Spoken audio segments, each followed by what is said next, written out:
Cuando te da por renovarte, te da muy fuerte. Nuevo SEAT Arona por 14.500 euros. Déjate llevar.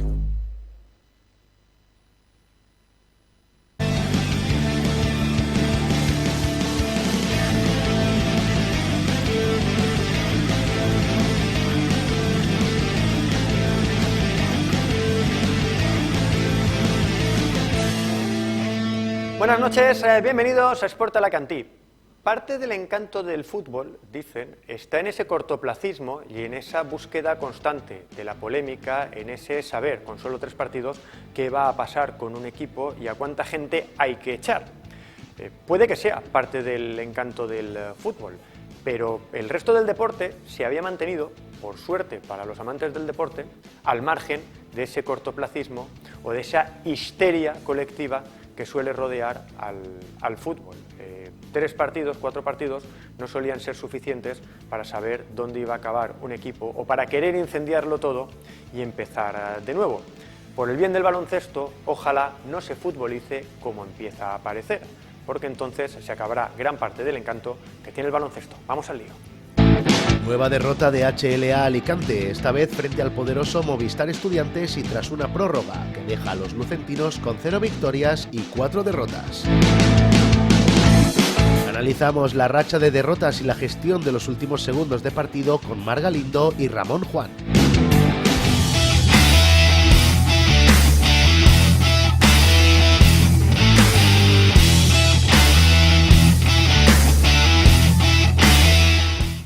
Venga, vamos ya al lío. Mar Galindo, ¿qué tal?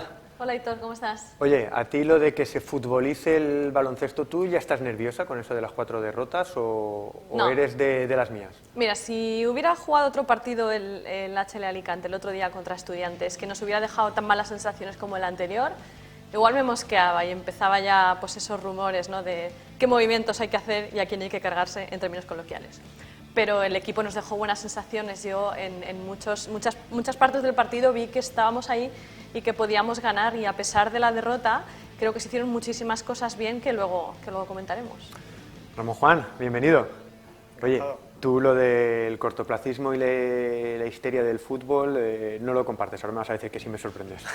No, es inevitable que todos tengamos, claro, tú miras el casillero, te ves con 0-4 lejos ya de otros equipos que piensas que van a estar en tu lucha y bueno, pues estás nervioso, pero seguramente más nerviosos estarán los propios protagonistas, ¿no? Y la solución no pasa por pensar en cambios ni nada, sino que el equipo siga evolucionando, creciendo y bueno, vamos a ver lo que va pasando. Luego hablaremos de esa situación, porque hablaba Mar de momentos del partido en el que el equipo da muy buena sensación. Yo creo que en todos los partidos ha habido algún momento en el que el equipo ha dado muestras de lo que puede llegar a ser, pero le ha faltado quizás regularidad o ser capaz de imponerse cuando las cosas se le han puesto bien. Pero eso será después, porque antes quiero hablar del último partido, obviamente. Yo creo que llegábamos al partido frente a Movistar Estudiantes con esa sensación de ¡buah! Juegas contra el coco, estos son muy buenos por dentro, son muy buenos por fuera. Nos daba un poco de miedo por la situación en la que llegábamos, pero más allá de que pierdes como pierdes, yo creo que el equipo gustó. Sí, se hicieron muchas cosas bien, se vieron muchos cambios, mucha fluidez que no habíamos visto antes. Yo creo que la dirección en general fue espectacular. Vimos a John Parr jugar un partidazo, sirviendo a los pibos, entendiéndose muy bien con Menzies, con Van Segeren, anotando en momentos claves, defendiendo muy bien, dejando a Movistar Estudiantes muchos minutos también sin anotar. A mí me gustó el partido, me dejó muy buenas sensaciones. La clave es, como siempre, aprender a cerrar en los minutos finales. Ramón. Sí, hombre, hay cosas muy buenas de ese partido. Las sensaciones generales eran buenas. A mí me gustó, por ejemplo, ver cómo Estudiantes no llegó a romper nunca el partido. O sea, se llegaba a poner con ventajas de 8 o 10 puntos, el HL Alicante volvía.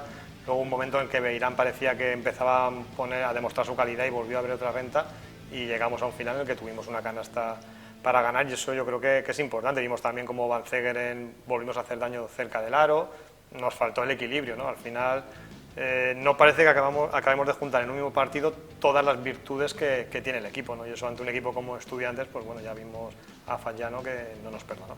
Sí, era el que faltaba por aparecer. Iba a decir que era una lucha de contrastes. Un HLA que con Van Segeren y con Menzies, antes de que lo expulsaran, estaba dominando interiormente, y un Movistar Estudiantes que es un equipo de francotiradores.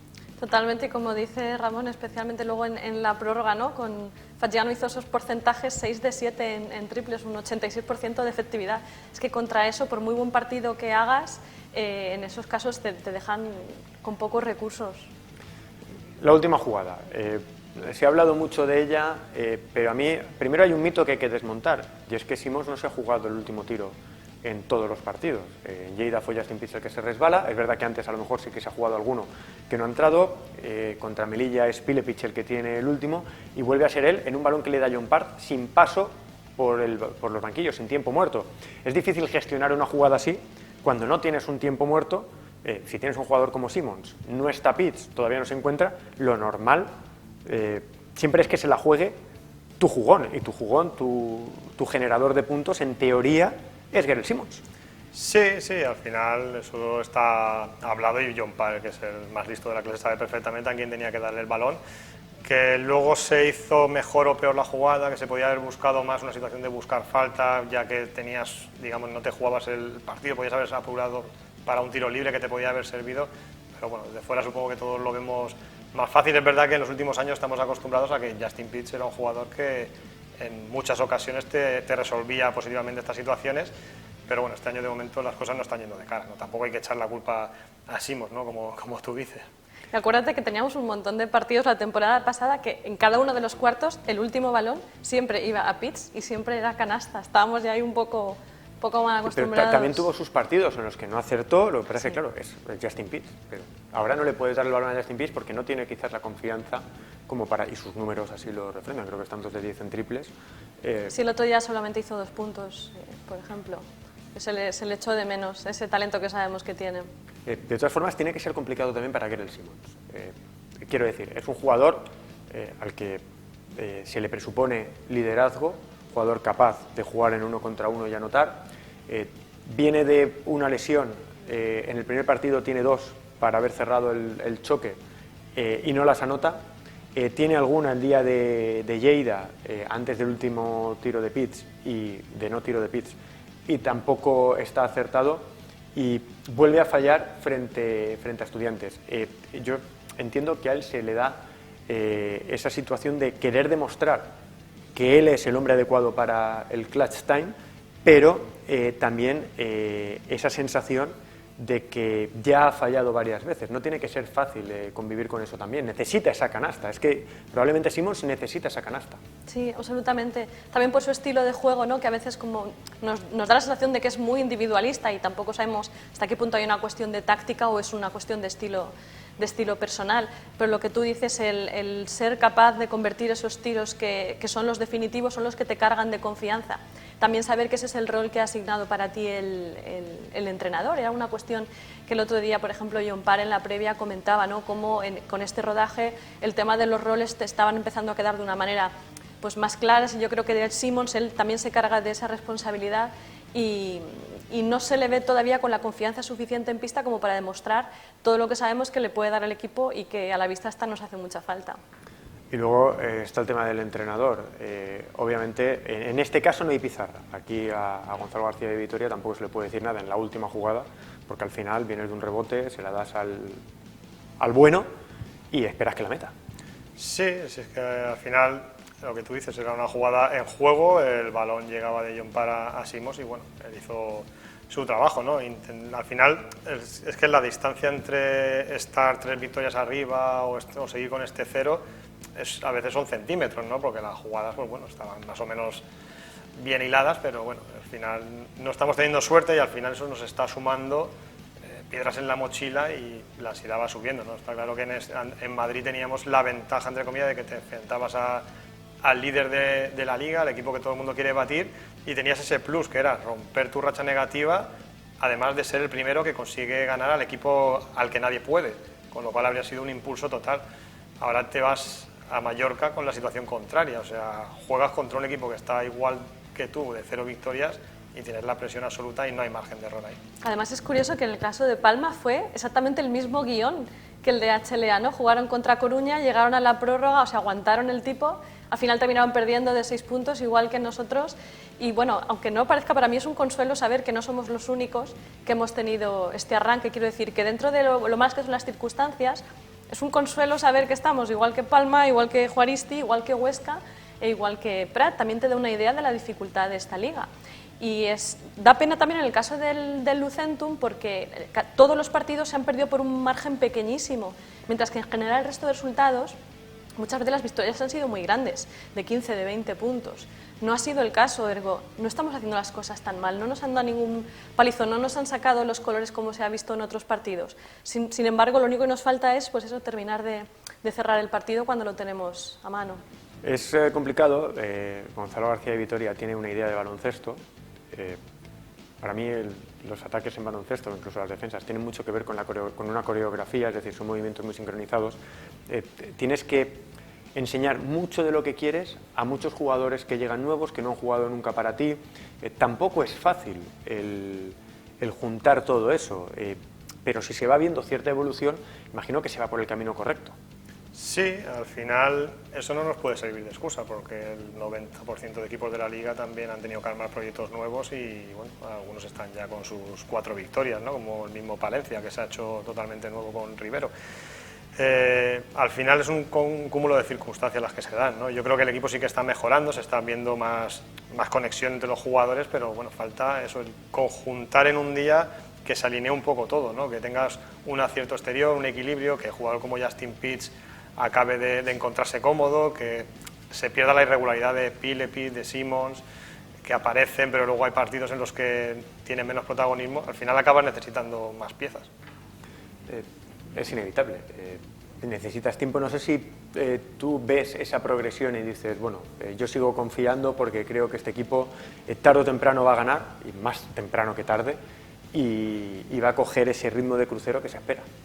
Absolutamente, y creo que en algunos momentos, como comentaba, del partido del domingo pasado, la sensación que dio era esa, ¿no? De mucho más control de lo que sucede en la cancha, mucha mejor circulación de balón, más estrategias de juego, más recursos. Me dio la sensación de que se habían mejorado muchas cosas, ¿no? Especialmente señalar al principio pues esa conexión entre la dirección del juego y el juego interior, que en otros momentos pues quizá se había echado más de menos. Y tú mismo también habías comentado la semana pasada que el equipo está entrenando mucho, o sea, no es una cuestión de que no le están echando horas. De hecho, he tenido 2 días libres por esa carga de piernas que llevaban en las últimas semanas. Claro que no es una cuestión de trabajo y no es una cuestión de horas. También es cierto que estamos al principio de la liga, que los equipos necesitan un rodaje. Algunos más, otros menos, esto es como lo de Palencia. Sí, no, absolutamente. Pero afortunadamente no tenemos el sistema del año pasado, ¿no? De los 2 grupos, podemos tener una proyección un poco más larga y no somos los únicos que estamos en esa situación. Yo sí que veo una progresión positiva del equipo y bueno, sí que podríamos discutir algunos de los cambios o de las rotaciones o del reparto de minutos que se hicieron el otro día, pero en general me parece que las rotaciones estuvieron bien y el equipo dejó buenas sensaciones. A mí, viendo el gráfico de tiros de este partido, aunque sea un porcentaje peor que el de otros choques, me llamó la atención que hay algo que también le ha pasado a HLA y es el error en tiros que están bien hechos. Vamos a ver la gráfica de tiros de HLA frente a Estudiantes. Los verdes son los anotados, los azules los fallados, los 3 triples de Matulionis, el de Joan Tomás, el resto son errores. Muchos de esos triples están bien ejecutados, son tiros que había que hacer porque están bien hechos. Es que al final, si tú haces la jugada y el jugador, por falta de confianza, porque hay veces que ves el aro más pequeño, porque simplemente haces fallas, esto es baloncesto, estás tirando desde casi 7 metros, puedes fallar. Te da una idea de que con un porcentaje más normal seguramente te hubieras llevado el partido. Sí, y además en este partido hemos visto algo que en partidos anteriores no se veía, sí que se generaba más peligro cerca del aro, entonces se sacaban balones y se encontraron, como tú comentas, jugadas de tiros liberados, pues que no acabaron entrando, ¿no? Al final solo Matulionis, que quizás es el jugador del perímetro más regular durante toda la liga, ¿no? Además que aporta en otras facetas. Pero claro, tú generas bien el tiro y no entra, pues ahí tienes la diferencia entre la victoria o la derrota, ¿no? Porque Fallano, los 4 o 5 tiros que tuvo liberados, no perdonó ninguno. Entonces estás ahí la diferencia entre Johnny D, por ejemplo, jugadores que también, si les dejas medio metro, no están fallando y nosotros no estamos encontrando ni en Simons ni Pitts, que no consigue encontrar ese metro que él necesita para acertar. O sea, necesitamos más recursos y más equilibrio en el juego. Hablaba de los tiros de Pitts, de Simons, de Pilepitch. Tenemos la gráfica de tiros de los tres, porque son los tres jugadores llamados a marcar las diferencias. Pitts, Simons y Pilepitch. Esta es su gráfica de tiros. Al final es una canasta de Pilepitch, las dos de Simons, si no me equivoco, y el resto de tiros, pocos tiros y muy poco acierto, Mar, para tres jugadores que deben ser una amenaza desde el perímetro, deben serlo. Sí. Y más cuando tienes unos pivots que han anotado tanto desde dentro. Absolutamente, esa fue una de las claves del partido, ¿no? Que nuestros tiradores en realidad no hicieron unos números tan brillantes como hicieron los de Movistar Estudiantes, ¿no? Como hizo De Jong, Fallano, el propio Di, etcétera. Es importante lo que has comentado de la selección de tiro, porque ese suele ser uno de los fallos de los equipos, ¿no? El no tener una buena selección de tiro.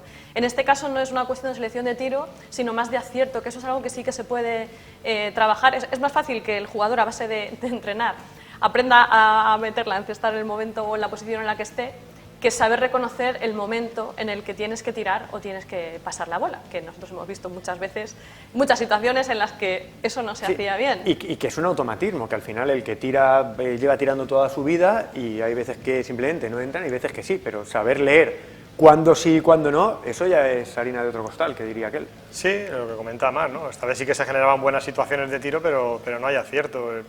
Luego si miras las estadísticas, creo que Van Zegeren lanzó 20 tiros a canasta. Jaxtas y Memphis también. O sea, esta vez apostamos por el juego interior y no nos fue mal. 10 de 19 para Van Zegeren.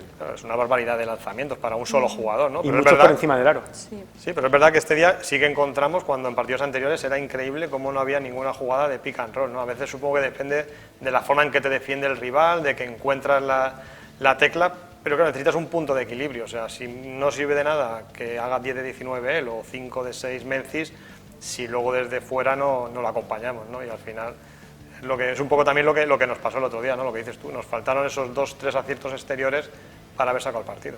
Y eso sin hablar de los tiros libres, que a mí me sigue pareciendo un drama. Eso no ha cambiado. El año pasado ya fallabas tiros libres que a priori no tenías que fallar, y este año Matulionis falla tiros libres, Jaxtas falla tiros libres, John Parr falla un tiro libre, que es algo impensable.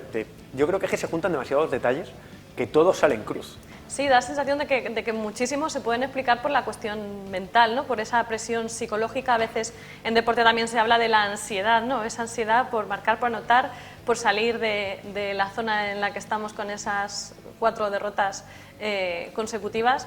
La verdad es que sí, porque esos detalles podían haber decantado cualquiera de los partidos que hemos disputado hasta ahora.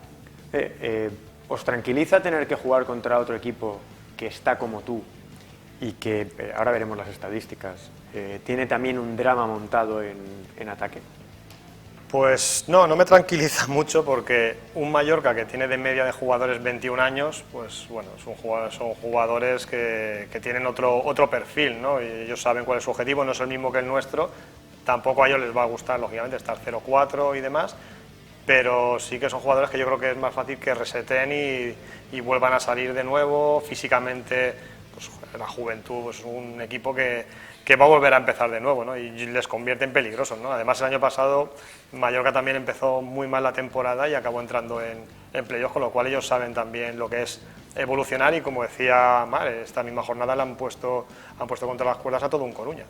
Estaba mirando, el peor porcentaje en tiros de 3 es para Palma, un 22,5%, y es el que más balones pierde, y si no es el que más, es el segundo que más ha perdido más Coruña, 13,8%.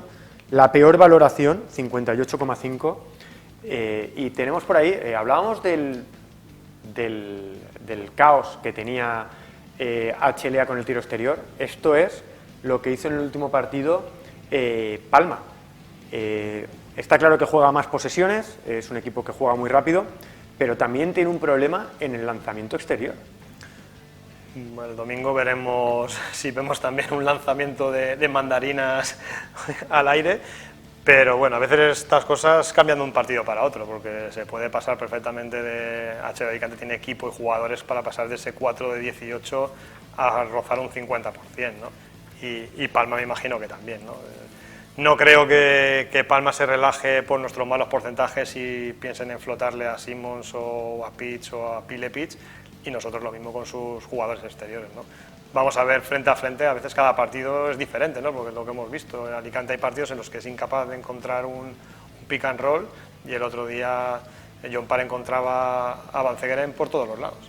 A mí es una de las cosas que me tranquiliza, que me ha dado la sensación de que Palma necesita correr mucho y en ataque estático pues le cuesta más, pero tú sí tienes distintas formas de llegar a la canasta. Lo hemos visto con Van Zegeren y Menzies, pero también hemos visto a Matulionis acertado en algunos momentos, que de vez en cuando los exteriores sí están más acertados, es decir, que puedes tener más caminos para llegar a la canasta de los que a priori tenga Palma. Hombre, que también tenemos jugadores de ese perfil que comentabais de Palma, tipo por ejemplo Guille Marcos, que tuvo unos minutos muy buenos, pocos el otro día, pero muy buenos, sí. Y respecto al gráfico que has puesto, también te puede dar una idea de cómo tienes que plantear el partido, ¿no? Porque si todo el acierto de ellos viene del interior, eso tiene que defenderse muy claramente, ¿no? en el HLA.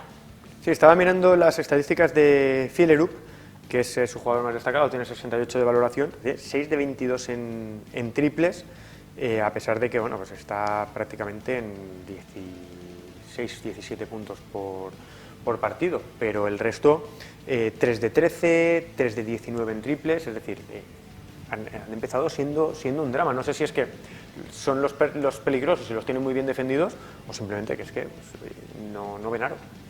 Pero es el estilo de juego. El año pasado también recuerdo que tenían a Harrell y es Kulamae, jugadores que en 5 o 10 segundos balón no, o sea, le tienen permiso total para lanzar sin problemas, ¿no? Es peligroso. Si tienen un mal día, lógicamente, pues bueno, puedes cerrarte un poco más en la zona y permitir que ese desacierto te acabe dando a ti la ventaja, pero como estén un poco acertados, que tienen calidad también para hacerlo, pues tampoco te puedes confiar, ¿no? Yo creo que fijarnos en lo que ha sido el partido de ellos como si ellos se fijaran en nuestro desacierto esta semana, ¿no? Tampoco creo que lo jueguen todo a eso.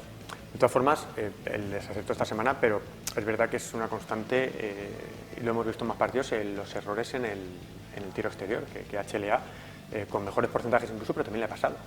Sí, no, es evidente que si tuviéramos mejor tiro exterior y fuéramos más fiables también, como dices, en el tiro libre, que ha habido partidos que pues es un poco un drama, pues no estaríamos con 0-4, ¿no? Al final el 0-4, decimos mucho que han sido 3 finales igualados, que hemos tenido siempre la canasta para ganar, pero en los partidos muchas veces la sensación no era que ibas a ganar, que has tenido la canasta, has tenido esa última jugada, pero también hay que ser consciente en que hay cosas que no se han hecho bien, ¿no? Y también, entre comillas, hemos merecido estar, pues bueno, no sé si con el 0-4, pero con estas derrotas también. Hablaba de la juventud de Palma, es uno de esos partidos para empezar fuerte y coger una ventaja que haga que ellos, con esa juventud, lo paguen. Sí, porque es un partido muy peligroso. Yo no estoy nada confiada. Quiero decir, hay que ir con todas las precauciones del mundo a Palma, porque ellos también querrán sumar su primera victoria en casa. Entonces, como tú dices, hay que salir muy fuertes, con las ideas muy claras, para no cometer toda esa serie de errores que comentabais antes, ¿no? Que creo que una de las cuestiones que más podemos tener más en cuenta, ¿no?, de la plantilla de HLA es que vemos que es una plantilla de calidad. O sea, no es que digas, fíjate, el otro día, pues Simons 4 puntos, Pitch 2. No, es que los pobres pues tampoco dan para más, ¿no? Es que tenemos mucha calidad y nosotros somos totalmente conscientes, ¿no?, de lo que ellos pueden dar en pista. Y el hecho de no hacer esos números creo que es un poco también lo que nos da rabia, de decir, ostras, que tenemos gente buena y simplemente hay que esperar a que salgan las cosas y ver por qué no están saliendo. Porque no es de las peores plantillas la de HLA, ni mucho menos. Creo que tenemos jugadores de mucha calidad y el domingo puede ser pues una ocasión magnífica para que todo esto salga a la pista y se demuestre. De todas formas, parece que le ha pasado más veces a Gonzalo García y Vitoria eso de que le cuesta arrancar. Luego a lo mejor el equipo va como un tiro en el tramo final, pero que a los equipos, a veces a sus jugadores les cuesta coger lo que él quiere. Sí, en alguna temporada le ha pasado y ha tenido grandes remontadas en segundas vueltas. También ha habido otras temporadas en las que no ha tenido un desenlace feliz. Yo creo que tanto a él como a todos les gustaría y trabajan para empezar ya con victorias. Pero bueno, también la experiencia que tiene es que ha vivido todo tipo de situaciones y yo creo que debe de saber gestionar esto que estamos viviendo ahora, que es más de malos resultados que de muy mal juego. Entonces tiene que... Pero ya no solo él, sino transmitir a los jugadores esa confianza, ¿no? Hablabas antes de lo importante que es empezar bien para que Mallorca Palma pueda venirse un poco abajo, pero también está el riesgo al revés, de que tú no empieces con confianza y sea nosotros los que nos pesen los fantasmas, aunque tengamos más experiencia en la plantilla, pero también tenemos más responsabilidad y más exigencia porque se nos supone que tenemos que estar más arriba, ¿no? Y eso también pesará. Lo veremos el próximo domingo, aquí en Alacantí Televisión, a partir de las 7:15, un poquito antes ya estaremos con la previa. Mar, Ramón, como siempre, un placer charlar con vosotros de baloncesto. Espero que la próxima vez sea para hablar de una victoria. Ojalá. Y los gráficos de tiro esos tan monos que nos pone la Federación, que haya pues muchos puntos pinten verdes, más ¿no? de verde que de azul, gracias a los dos. Gracias, Aitor. Un placer. Nosotros nos marchamos, volvemos mañana con más Sport Alacantí y ya lo hemos dicho, el domingo tenéis baloncesto alacantitv.com, en nuestra web y en todas nuestras redes sociales tenéis toda la actualidad de la comarca del Alacantí, no solo de lo deportivo. Pasad buenas noches, sed felices y hasta mañana.